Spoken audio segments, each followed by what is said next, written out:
Hello there, it's Ben from Take Care of Business. As promised, this is our first interview. We're going to be interviewing Sam today. I met Sam in a local networking group, BNI. He had a 10-minute discussion about what he did and it quite inspired me, which led me to becoming one of his clients. And I just thought we'd have him in today so we can have a chat, because he's got the same morals, the same understanding that I have about not working for other people, and I just want him to explain how he's done that. Thanks, Ben. Firstly, I'd like to say I'm really grateful for the invite and honoured that you feel that I can do that. I'm also really grateful we were able to look after you and your family, and you trusted us to do that. Yeah, that's brilliant. Excellent service. What I'd really hope for is that if there is that one person out there watching today, and as a result of my story, decided to take the leap for themselves and take control of their life, that they reached out to me. So if it is you that's listening and after hearing the story decide that you want to change your life, reach out, because I will help. But it'll be nice for me to know that the time and effort I put in goes into actually helping people achieve what It's a very personal service I found as well. It was good, really good. Thank you. And quite quick, which I like. Thank you, mate. So I guess with my story, it's not something that you tend to tell very often, but I think it's important, and we all sort of like shy away from our own successes. So it's difficult for me to do it in a modest way, but I'll have a go at it. So. Growing up, I was a kid that loved, like most kids, loved sport. I had a real big passion for football, but I knew from a very young age I was never going to be good enough to play it professionally. Why? Why could you not play it professionally? Well, I was a bit of a chubster. I was carrying a bit of extra weight, but just knew deep down that I wasn't good enough to play. So at around the age of 13, 14, I decided that I wanted to go and be involved in the sport, and I thought that the best avenue for me to work in professional sport was to go down the coaching avenue. So started to do my badges from a young age. At 19, I decided to move from Norwich, where I grew up, and moved to South Wales, so from one side of the country to the other. Did a degree in performance coaching, particularly with a football pathway at the University of South Wales. Life was great. I'd lost all the extra weight. I was going to say you're looking pretty good now. Oh, thank you. I tried. I was achieving really well within my degree, so I had a first class honours degree. My last year at university, I was working with Cardiff City's first team, so I spent a year or a season with them, which was amazing. I then graduated with a job offer out to Gibraltar, so life was great. I was working in the Premier League in Gibraltar, spending every other weekend down Marbella, as you would, Can't complain about that, can you? But unfortunately, circumstances meant that I had to move back to the UK, and my mum had passed away. So I needed something that allowed me to be back with my partner, who was still studying in Wales at the time, but get across to Norwich with as much flexibility as possible. I moved back to South Wales, and the first job that I got was a door-to-door salesman, so to speak. I think we've all done sales in the past. Yeah, and it was horrible. I spent 9 months knocking on people's doors, either fundraising for charity or asking for energy comparison. Worked all the way across South and West Wales. I remember being in Sketty actually November on the hill, and the rain was coming up the hill rather than down the hill. Looking like a drowned rat on everyone's doorstep. Yeah, and at that point I hadn't, because it was self-employed commission only, because that's what gave me the flexibility. I hadn't made any sales that day. It was 10 to 8 at night, and we had to finish by 8:30. So to turn around and carry on knocking at that point, when most people would have jacked it in and got in the car and gone home. And that was one of the first lessons. Was I knocked on this family's door, and they were an Indian family that were all doctors. I was sat in there having freshly made dinner for me, and signed 4 of the people up, which meant that I was able to make a day's wage. So it just goes to say that little one more is massive. Keep going. But while I was doing this, I met a guy that was involved in a nutrition company, and he said, "Look, I'm setting up a business in Cardiff. We're going to have an office or a club open opposite the castle.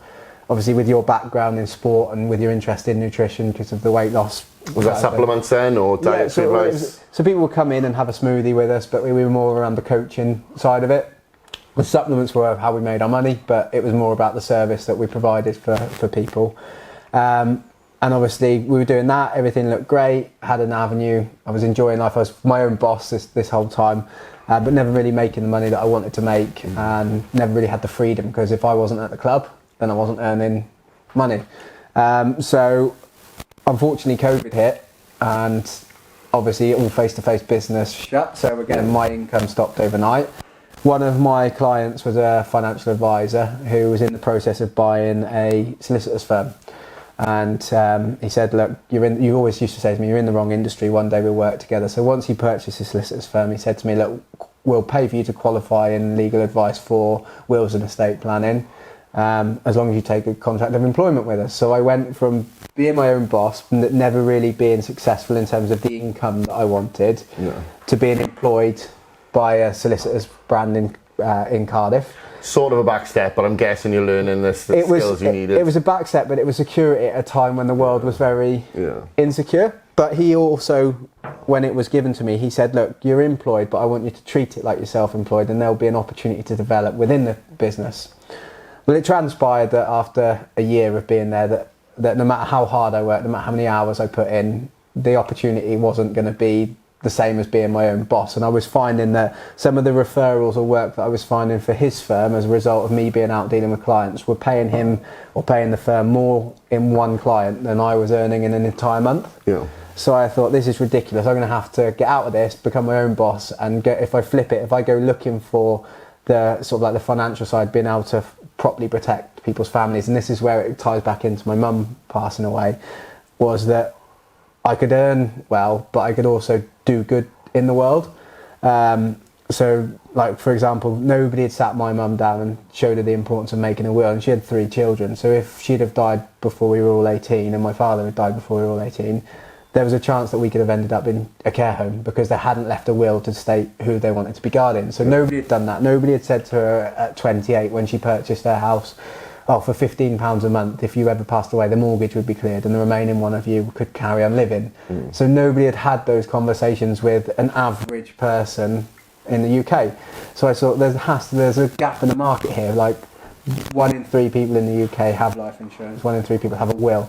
So there's majority of people haven't had those conversations, aren't aware of what's available in order to put protection around their And I think a lot of it with the life insurance as well is it's mainly call centre work where there's no personal touches put into it. Don't get me started on call centres. You know, they are there as a cash cow. They're not necessarily there to look after the client's best needs, and that's why, again, I set up by myself so that all my clients know there's only one person they deal with. They deal directly with me. They get a personal tailored service. We review everything every couple of years. They're not left in the cold.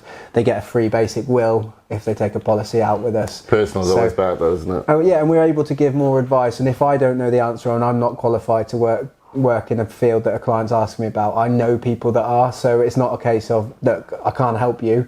It's I'll go and introduce them to the suitable person to get them the advice. So a couple of my clients asked me about pensions. I work very closely with financial advisors that then get sent that work because I trust them, I know them, and I like them. So, but yeah, I guess that's how we are where we are now, where I'm running Husky Protection, and we focus on the personal insurance protection. So what's your company called again? Husky Protection. So we specialise on personal insurances. So that's life insurance, critical illness, or as I call it, cancer, heart attack, stroke insurance. Income protection, so if people are prevented from being able to work due to illness or accident, they can get a percentage of their income paid.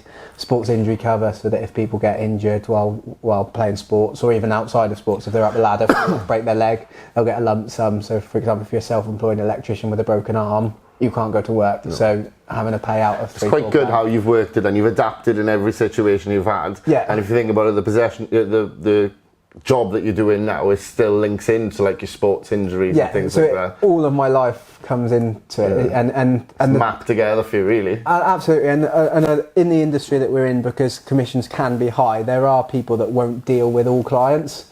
But I don't want to ever have a firm or a business that isn't there to provide for everyone.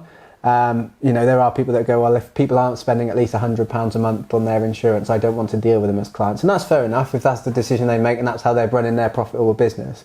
But I want people to know that if they're a single mum and they're struggling and they can afford to put £5 a month away to be like, if something happened to me, my baby or my child is going to have a windfall of cash so that they can have a foot up in life, I'm going to spend the time with that single mum to make sure she gets the service that she deserves. So it's more about the service rather than the cost. And there's an example, one of my clients, the exact case, and she'd been told by 2 other people that she wouldn't get cover, and it was only that the 2 other people didn't think it was worth their time or effort to go and get her the cover. So we got her the cover in place, to £10 a month, it's not massive, but 2 weeks later she sends me her uncle and auntie, who are my biggest paying clients. So if I hadn't have gone the extra mile to look after her, I would have lost out on my biggest clients, because word of mouth is the best bit of advertising. absolutely, and it's about looking after people. Yeah. And I guess that's why you are doing this, because you want to see more people step away from 70-hour weeks like I was working. Turn their passion into a business, basically. Absolutely, and you know, it's huge, and where we're at, and I'm able to protect people and protect people like my family that didn't have that advice. I'm getting paid extremely well to do that, and I want to help others do the same. So I think it's a perfect match for me being here and hopefully inspiring people. So definitely. So what's your plan going forward? What's your goal?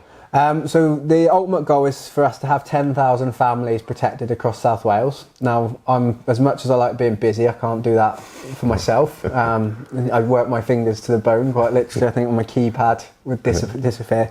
So I want to be able to offer opportunity for people that maybe aren't sure what their passion is. If they don't have an actual passion, then they want an industry where they can be their own boss. I want Husky to become like a lifestyle business or a lifestyle design business, so people can come to me and go, we want an opportunity to do what you do, Sam. You know, the hours that you work for, you get paid is really good, it's competitive.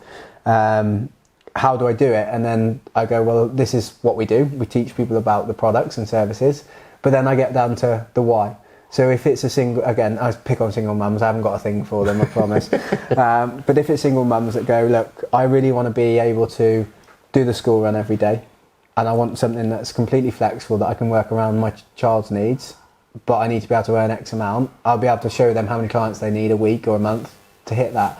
Or likewise, if it's somebody that says to me, I want to go at this full time, I want to make 10k a month, then we'll work backwards. Okay, to hit 10k a month, you need to be servicing 7 or 8 clients a week. How are we going to get 7 or 8 clients a week for you? And then teach them the skills to do that.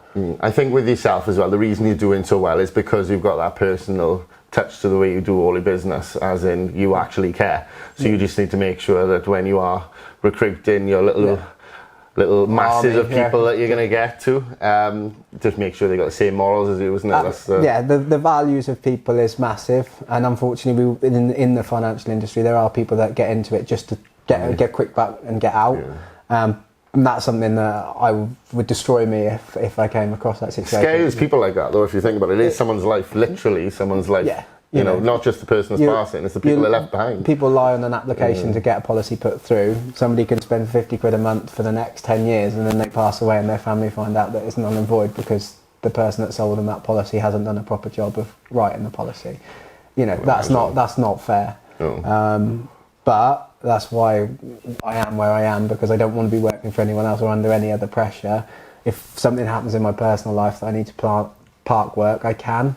But it always comes back to always doing the right thing for the right people at the right time. Okay. So when you decided to take the leap into becoming your own boss, I know you said it was because you've seen the money that was that you could have potentially be earning yourself.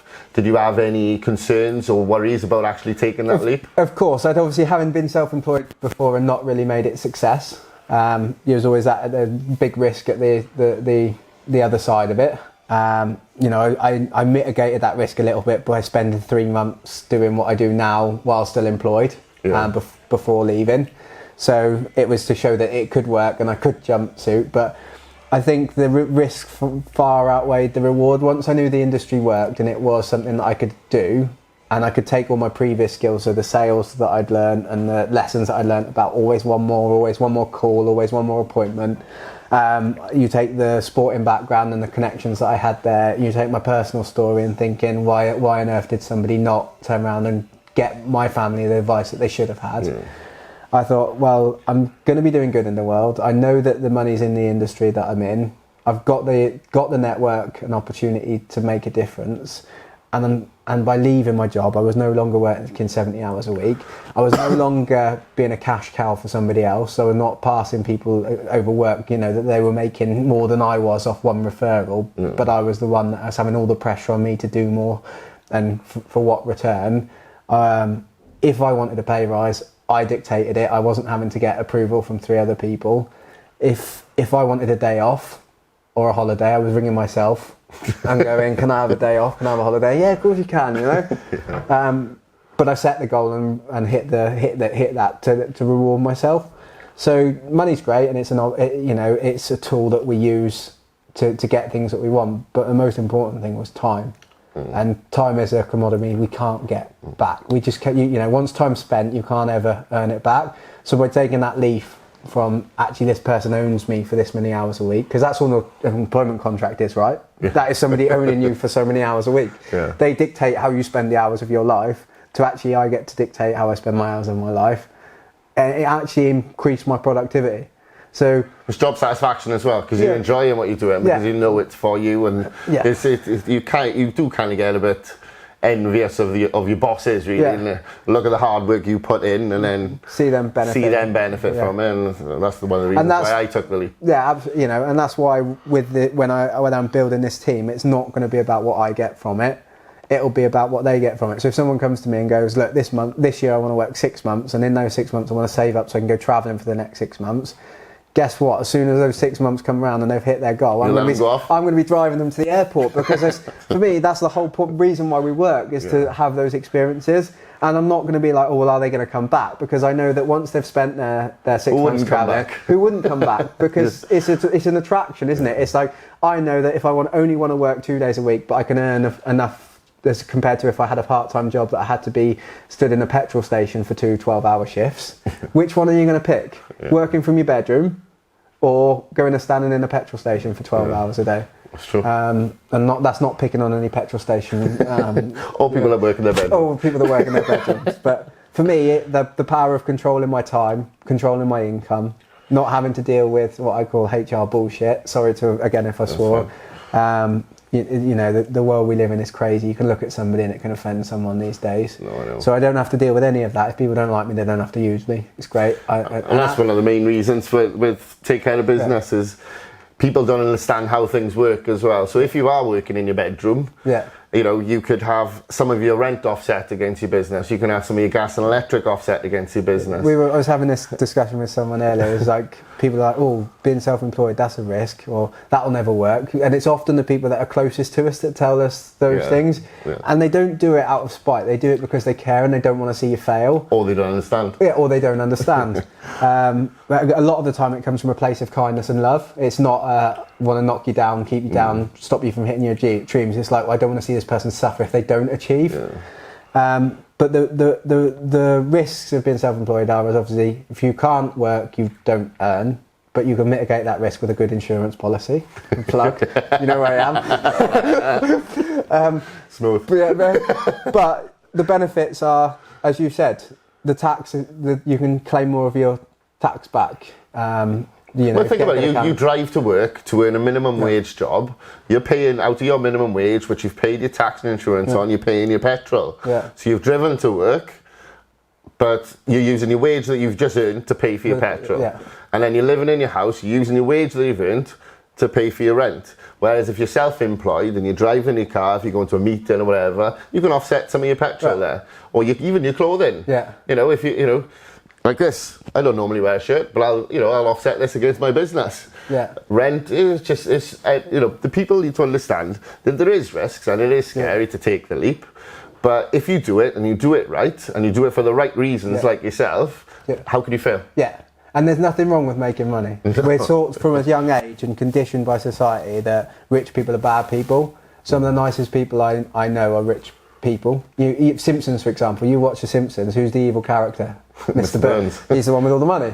And you're like, well, as a kid, you're being programmed that money is evil, but it's not. And you know, you might have heard sayings like, money is the root of all evil. Earning money isn't a bad thing. It's how you use the money, you know. And if you use it to support charities, if you use it to make a difference to other people's lives, if you earn the money honestly and in a way where you can go to bed at the end of the night and think, hey, I've done a really good job for that person today. And still have a life as well. Yeah, and still be able to spend time with the kids. You know, I'm able to pick up the kids 4 days a week if I need to. I got told there's no phone day for me on a Sunday. So. You know, but that's the power of what we do, is that you have your control of your time. And, you know, I have a morning routine that I follow. And if I get up at 6 and do it, or if I get up at 9 and do it, it makes no difference. If my body's telling me it needs to sleep and I decide that actually, the repair and the recovery is important and I sleep until 9, I'll still do my morning routine. Whereas if I was employed and late for work, I wouldn't get the chance to do my morning routine. I'd have to go straight into answering emails, firing away. So Not firing on all cylinders then, are no, exactly. But that other person owns me for those hours, so they get to dictate what I do. Whereas I own all my hours now. If I want a bank holiday Monday off, I'll have it off. But I'll have earned it. You know, I play games with myself. I set the target to be able to. So how will anyone get in contact with you if they're interested? So my website is under construction, but I am part of the Prime Financial Solutions group. So they've got a website, Prime FS. But best thing to do is social media. I'm on LinkedIn, Instagram, Facebook, and my telephone number, which obviously I can leave with you guys. But the website should be done within the next month. That's cool. Touch wood. Anyone who wants to refer through, you're welcome to message Take Care Business's website, and we'll happily pass it on to Sam as well. Okay, so Sam, just to finish up now, can you give us what your company name is and what will the customers get from you? So I know you've said it as we go along, but if you just put it into their heads now, because obviously I want to help you out as well. We're Husky Protection. We specialise in personal insurances and protection. So life insurance, it's Ronseal. If you pass away, a lump sum of cash will be made available to your nearest and dearest to ensure that their lifestyle can continue or maintain. Critical illness cover, so if people get diagnosed with cancer, heart attack, stroke, dementia, all those nasties, they'll get a lump sum paid to make sure that any financial burden that's caused by the diagnosis is offset. Even things like getting your mortgage cleared for a diagnosis is possible. Income protection, if you're unable to work due to illness or accident, doctor signs you off. After a set period of time, a percentage of what you earn is paid to you until you return to work, hit retirement age, pass away. Hopefully it's not that one, or whichever's soonest. And then we do private medical insurance. So if you have an injury and you don't want to have to wait on the NHS, we can get you in the next week at Bupil Spa.